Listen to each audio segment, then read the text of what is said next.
কবিতাৰ শিৰোনাম তুমি দিয়া নীলা ৰঙৰ কলমটো। কথা ভাস্কৰজ্যোতি গগৈ, কণ্ঠ ধৰিত্ৰী শ্ৰাৱণ। তুমি দিয়া নীলা ৰঙৰ কলমটো। তুমি দিয়া নীলা ৰঙৰ কলমটো মোৰ অতি আপোন হৈ পৰিছে অ প্ৰিয়জন।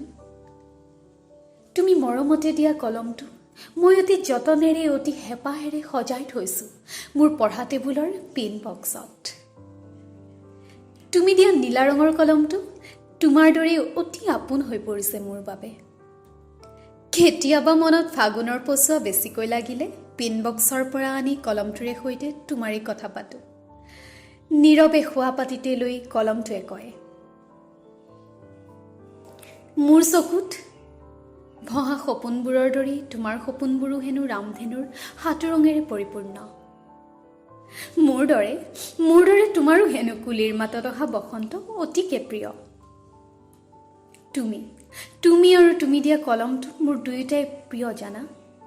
কলমটোতে বিচাৰি পাওঁ তোমাক, সেই কলমটোৰ ব্যৱহাৰ কৰা নাই জানা।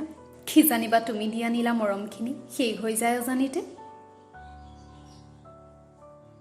তুমি দিয়া নীলা ৰঙৰ কলমটো মোৰ অতি আপোন হৈ পৰিছে প্ৰিয়জন, অতি আপোন হৈ পৰিছে।